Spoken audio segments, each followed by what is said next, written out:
തീക്കട്ടയിൽ ഉറുമ്പരിച്ചെന്ന് കേട്ടിട്ടില്ലേ? അങ്ങനെ ഒരു സംഭവമാണ് തൃശൂർ കുന്നംകുളത്തുണ്ടായത്. അതീവ സുരക്ഷാ മേഖലയായ Kunnamkulam judicial first class magistrate കോടതിയിൽ മോഷണ ശ്രമമുണ്ടായി. ശബ്ദം കേട്ട് സെക്യൂരിറ്റി ജീവനക്കാരൻ ഓടിയെത്തിയപ്പോഴേക്കും കള്ളൻ രക്ഷപ്പെട്ടിരുന്നു. ഇതര സംസ്ഥാനക്കാരനാണ് മോഷണ ശ്രമത്തിന് പിന്നിലെന്നാണ് സൂചന. ഇതേ സമയത്ത് കോടതി പരിസരത്തെ വീട്ടിൽ നിന്ന് ഒരു ബൈക്ക് മോഷണം പോയിട്ടുണ്ട്. പ്രതിക്ക് വേണ്ടി CCTV ദൃശ്യങ്ങൾ കേന്ദ്രീകരിച്ചാണ് പോലീസിന്റെ അന്വേഷണം.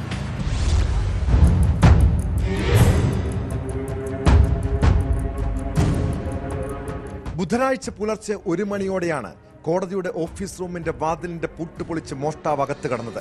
ഓഫീസ് മുറിയുടെ വാതിൽ തകർക്കുന്ന ശബ്ദം കേട്ട് ഡ്യൂട്ടിയിലുണ്ടായിരുന്ന സെക്യൂരിറ്റി ജീവനക്കാരൻ സ്ഥലത്തെത്തിയപ്പോഴാണ് മോഷണ ശ്രമം ശ്രദ്ധയിൽപ്പെട്ടത്. ഹിന്ദി സംസാരിക്കുന്നയാളെന്ന് സംശയിക്കുന്ന ഒരാളാണ് അവിടെ എത്തിയതെന്നാണ് സൂചന.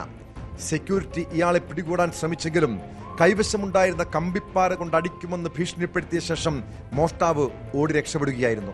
സംഭവം ഉണ്ടായത് ഒരു 1:05 ആകുമ്പോഴുണ്ടായത്. 1:05 നമുക്കൊരു പ്രത്യേക സൗണ്ട് കേട്ടിട്ടാണ് ഞാൻ അവിടെ നിന്ന് പറയണത്. പുറത്ത് വന്ന് നോക്കിയപ്പോൾ ഞങ്ങൾ ഗേറ്റിലൊക്കെ വന്നപ്പോൾ ആരും കണ്ടൊന്നുമില്ല. അപ്പോൾ എനിക്ക് സംശയം തോന്നിയിട്ട് ഞാൻ പിന്നിലേക്ക് നോക്കിയപ്പോഴാണ് എൻ്റെ പിന്നിൽ ഒരു 10 മീറ്റർ ബാക്കിൽ ആൾ നിൽക്കുന്നതുണ്ട്. അതിൻ്റെ പിന്നിൽ മൂപ്പരെ കയ്യിൽ കമ്പിപ്പാരയുണ്ട്, ചെറിയ ബാഗും കയ്യിലുണ്ടായിരുന്നു. അങ്ങനെ ഞാൻ എന്താണെന്ന് ചോദിച്ചപ്പോൾ മൂപ്പര് കോണിയുടെ പിന്നിൽ കൂടെ വന്നിട്ട് ഫ്രണ്ടിൽ വന്നു. അപ്പോൾ ഞാൻ ചോദിക്കുമ്പോൾ ആൾ കമ്പിപ്പാര എടുത്ത് പറഞ്ഞു, പൊക്ക കിട്ടണ്ടെന്ന് പറഞ്ഞു.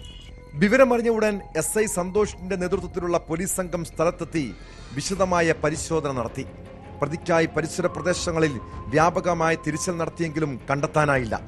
നിലവിൽ കോടതി ഓഫീസിൽ നിന്നും പ്രധാനപ്പെട്ട രേഖകളോ മറ്റോ നഷ്ടപ്പെട്ടിട്ടില്ലെന്നാണ് പ്രാഥമിക നിഗമനം.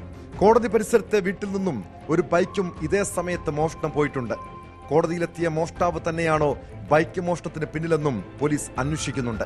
പ്രദേശത്തെ CCTV ദൃശ്യങ്ങൾ കേന്ദ്രീകരിച്ച് കുന്നംകുളം പോലീസ് അന്വേഷണം ഊർജിതമാക്കി. ന്യൂസ് 18 തൃശൂർ. കൂടുതൽ വാർത്തകൾക്ക് News 18 Keralam YouTube channel subscribe ചെയ്യുക.